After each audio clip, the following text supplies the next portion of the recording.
नमस्कार, आप देख रहे हैं इंडिया वॉइस और मैं हूं आपके साथ योगेश पांडे। बुलेटिन का आगाज करेंगे इस वक्त की बड़ी खबर के साथ। सुभाषपा से एमएलसी को लेकर अखिलेश यादव पर दबाव। ओम प्रकाश राजभर ने अखिलेश यादव पर दबाव बढ़ाया। यूपी राजभर ने सुभाषपा से एमएलसी बनाने की मांग रखी है। अखिलेश यादव के सामने यह बड़ी मांग रखी है ओपी राजभर ने, और अगर सुभाषपा से एमएलसी नहीं तो क्रॉस वोटिंग सुभाषपा करेगी। ये बड़ी खबर निकल करके सामने आ रही है, जहां पर ओपी राजभर ने अखिलेश यादव पर दबाव बनाया है और जिस बात के कयास पहले से लगाए जा रहे थे क्रॉस वोटिंग को लेकर के, उस बात का हवाला दिया गया है यहां पर। तो इस वक्त की बड़ी खबर, सुभाषपा ने समाजवादी पार्टी के मुखिया अखिलेश यादव पर दबाव बनाया है और कहा है कि उनके पार्टी से विधान परिषद का सदस्य बनाया जाए किसी को, और अगर ऐसा नहीं होता है तो वो क्रॉस वोटिंग करेंगे। तो ओपी राजभर ने सुभाषपा से एमएलसी बनाने की मांग रखी है। अखिलेश यादव के सामने यह बड़ी मांग रखी गई है सुभाषपा की तरफ से।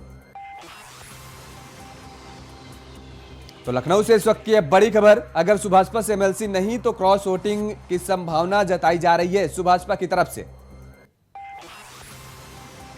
और इसी खबर पर ज्यादा जानकारी के साथ हमारे संवाददाता लखनऊ से प्रियम पाठक फोन लाइन पर जुड़ चुके हैं। प्रियम, उसी बात का अब जिक्र हो रहा है जिस बात के कयास पहले लगाए जा रहे थे, क्रॉस वोटिंग का जिक्र किया जा रहा था, और सुभाषपा ने अब जिस तरीके से ये धमकी कहें कि अखिलेश यादव को दी है कि अगर उनके पार्टी से किसी व्यक्ति को विधान परिषद का सदस्य नहीं बनाया जाता है तो वो साफ तौर पर समाजवादी पार्टी से बगावत कर सकते हैं। बिल्कुल, देखिए योगेश, के पहला मौका नहीं है कि इस तरीके से बगावती को जो है वो राजभर से देखने को मिले। इससे पहले की अगर आप देखें तो वो अखिलेश यादव को नसीहत देते हैं कि वो एसी कमरे से बाहर निकले, जनता के बीच जाए, तभी वो 24 और 27 के चुनाव में बेहतर प्रदर्शन कर पाएंगे। क्योंकि वो खुद उनका राजभर का कहना है कि मैं खुद जो है वो फिर से जा रहा हूँ, लगातार बैठ के कर रहा हूँ, लेकिन अखिलेश यादव ऐसा नहीं करते हैं। वो चुनाव के कुछ दिन पहले निकलते हैं, तो इस तरीके से अगर वो निकलेंगे तो चुनाव के में जितना संभव नहीं होगा। और अब जो जानकारी मिली है इसके मुताबिक ओम प्रकाश राजभर ने एक बार फिर जो है वो अखिलेश यादव को चेतावनी दी है।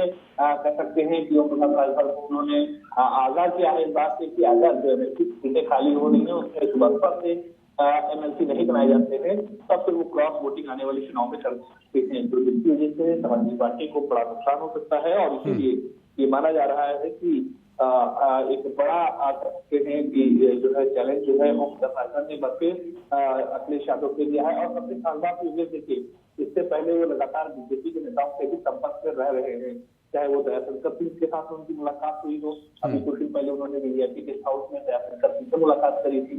तो कहीं ना कहीं नजदीकियां जो है वो बीजेपी जो बढ़ती हुई दिखाई दे रही है। माना जा रहा है कि 24 के चुनाव में वो भारतीय जनता पार्टी के साथ में आ सकते हैं। और इस समय जिस तरीके से बगावती सुर देखने को मिल रहा है तो वो कहीं ना कहीं कह सकते हैं कि जो बिल्कुल कहीं ना कहीं मुश्किलें बढ़ा सकते हैं अखिलेश यादव के। तो चलिए, बहुत बहुत शुक्रिया तमाम सारी जानकारी देने के लिए। तो सुभाषपा से अब ये बड़ी धमकी दी गई है, या कह सकते हैं समाजवादी पार्टी को, और अपनी पार्टी से किसी एक व्यक्ति को विधान परिषद भेजने की मांग की गई है। रुक करेंगे मथुरा का। श्री कृष्ण जन्मभूमि जमीन विवाद मामले में कोर्ट में आज फिर सुनवाई होगी। शैलेंद्र प्रताप की ओर से की गई याचिका पर आज ये सुनवाई होनी है। 17 मई को शैलेंद्र प्रताप ने हिंदू पक्षकार बनकर याचिका डाली थी और मथुरा कोर्ट सीनियर डिवीजन 8 में ये याचिका डाली गई है। और तो 1968 के समझौते के विरोध में 1991 एक्ट को चैलेंज कर डाली थी याचिका। सभी हिंदूवादी पक्षकारों की एक साथ सुनवाई की याचिका की मांग। और इसी खबर पर ज्यादा जानकारी के साथ हमारे संवाददाता मनोहर पटेल हमारे साथ फोन लाइन पर जुड़ चुके हैं। मनोहर, श्री कृष्ण जन्मभूमि मामले को लेकर के आज सुनवाई होनी है, खबर पर क्या कुछ अपडेट है? जी बिल्कुल, देखिए शैलेंद्र प्रताप की ओर से की गई याचिका पर आज जो कि कोर्ट में सुनवाई होनी है। मैं आपको बता दूं कि इसमें मुख्य रूप से कई बिंदुओं को रखा गया था। जिस जगह पर शाही का मस्जिद बनी हुई है उस पर अतिक्रमण मुक्त के लिए यह याचिका डाली गई थी। 1968 में जो समझौता हुआ था श्री कृष्ण जन्म स्थान ट्रस्ट की ओर से, उस समझौता पर चैलेंज भी किया गया। इसके साथ ही जो कि 1991 में जो एक्ट लागू किया गया था, जो जिस तरह से 1947 से पहले की जो धर्म स्थल है उनका सुचारू रूप से पूजा की जाए, उसको लेकर उसको भी चैलेंज किया गया है। मैं आपको बता दूं कि इस मामले को लेकर के कई पक्षकार अब तक कोर्ट में सामने आए और सभी ने जो कि शाही ईदगाह मस्जिद जो कि विवादित भूमि है उसको हटाने की मांग की गई थी। बिल्कुल मनोहर, लेकिन जिस तरीके से मथुरा को लेकर के लगातार विवाद छिड़ा हुआ है और ऐसे में अब जिस तरीके से कहा जा रहा है कि श्री कृष्ण जन्मभूमि जो मंदिर है उसको लेकर के जो पुरानी बातें उठाई जा रही हैं, दबी हुई बातें उठाई जा रही हैं और ये कहा जा रहा है, मांग की जा रही है कि दरअसल जांच हो और जांच के बाद जहां पर मंदिर था वो जगह, वो 13 एकड़ जमीन जो है हिंदू को सौंपी जाए, हिंदू पक्षकारों को सौंपी जाए। तो ऐसे में क्या लगता है कि आज सुनवाई में क्या कुछ सामने निकल करके आ सकता है? जी बिल्कुल, देखिए मैं आपको बता दूंगा कई पक्षकारों ने जो कि मस्जिद है उसके अंदर सर्वे की मांग भी की गई थी। इसके अलावा जो पक्षकार, हिंदू पक्षकार है, उन्होंने ये भी कोर्ट में दलील दी थी कि जो मस्जिद के अंदर जो प्रांगण बना हुआ है उसमें हिंदूवादी चिन्ह है। इसके साथ ही जो कि मस्जिद है उसके नीचे गर्भगृह है जिसमें कि भगवान श्री कृष्ण का जन्म हुआ था। और इसके अलावा कई ऐसे बिंदुओं को बताया गया था पूरे दावे के साथ में। इसी के साथ जो कि प्रतिवादी पक्ष है उन्होंने भी जो कि 1991 का जो एक्ट बना हुआ था उसका हवाला बिल्कुल, देते उसी को हुए लेकर के मांग की गई और आज ये सुनवाई होनी। चलिए, बहुत बहुत शुक्रिया तमाम सारी जानकारी देने के लिए। मनोहर पटेल हमारे साथ जुड़े हुए थे। तो 17 मई को हिंदू पक्षकार बनकर ये याचिका डाली गई थी और आज उस मुद्दे पर सुनवाई हुई है। उधर ज्ञानव्यापी मस्जिद विवाद को लेकर वाराणसी के जिला जज की अदालत में सोमवार सुनवाई हुई है। सुनवाई शुरू होते ही अंजुमन इंतजामिया मस्जिद कमेटी की ओर से दलीलें रखी गई हैं और मुस्लिम पक्ष अपनी दलीलों में पूरी मामले को खारिज करने की बात कहता रहा। मुस्लिम पक्ष ने हिंदुओं के दावे पर आपत्तियां भी दर्ज कराई हैं। कोर्ट ने मामले की सुनवाई को 4 जुलाई तक टाल दिया है। हिंदू पक्षकारों ने दावा किया है कि वो कोर्ट में सर्वे वीडियो पेश करेंगे। ज्ञानवापी मामले में 4 जुलाई तक यह सुनवाई टाली गई है।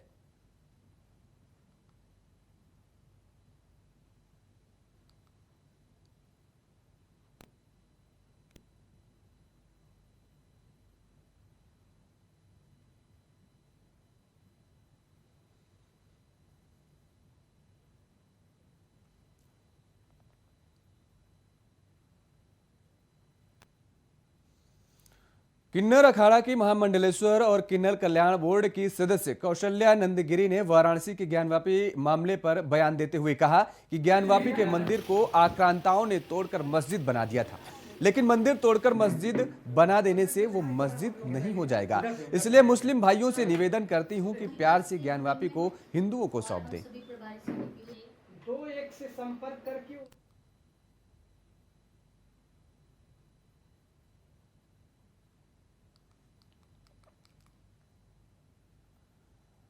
तो उत्तर प्रदेश का रुख करेंगे। आपको बता दें कि उत्तर प्रदेश में एक एम्बुलेंस का सड़क हादसा में दुर्घटनाग्रस्त हो गई है जिसमें 7 लोगों की मौत हो गई है। एम्बुलेंस ड्राइवर को नींद आने की वजह से यह हादसा हुआ है। बताया जा रहा है कि राममूर्ति अस्पताल की एम्बुलेंस मंगलवार सुबह डिवाइडर से टकरा गई। एम्बुलेंस दिल्ली से बरेली के लिए जा रही थी। हादसे में एम्बुलेंस में सवार 7 लोगों की मौके पर ही मौत हो गई है। तो ये बड़ा हादसा बरेली में हुआ है, जो कि एम्बुलेंस एक डिवाइडर से जा टकराई और उसमें बैठे 7 लोगों की मौके पर ही मौत हो गई है। दिल्ली लखनऊ जो राष्ट्रीय राजमार्ग है, इस पे एक एम्बुलेंस जो है वो दिल्ली से आ रही थी और इसमें जो 6 लोग थे वो पीलीभीत के रहने वाले थे। ये अपना एम्स से अपना चेकअप करवा के आ रहे थे। 30 तारीख को इनका अपॉइंटमेंट था और इसमें जब ये एम्बुलेंस आ रही थी तो जो डिवाइडर है उसको ये क्रॉस करते हुए सामने से आ रहे जो डीसी में उससे टकरा गए और जो एम्बुलेंस में सवार 7 लोग थे उन 7 की दुखद जो है मृत्यु उसमें हो चुकी है और इसमें जो सभी लोगों की पहचान इसमें की गई है और उनके घर वालों को इसमें सूचित कर। गाजियाबाद के विजयनगर थाना क्षेत्र सेक्टर 9 में प्रेम प्रसंग के चलते एक प्रेमी ने प्रेमिका पर चाकू से हमला कर दिया, जिससे कि महिला घायल हो गई थी और महिला का इलाज के लिए जीटीवी हॉस्पिटल में एडमिट कराया गया है। तो वहीं बता दें कि पुलिस ने प्रेमी हमलावर को गिरफ्तार भी कर लिया है। गाजियाबाद से खबर आई है, आपको बता दें कि जहां पर एक प्रेमी ने अपनी प्रेमिका पर हमला कर दिया है और उसके बाद घायल को अस्पताल में भर्ती कराया गया है। हालांकि पुलिस ने प्रेमी को गिरफ्तार कर लिया है।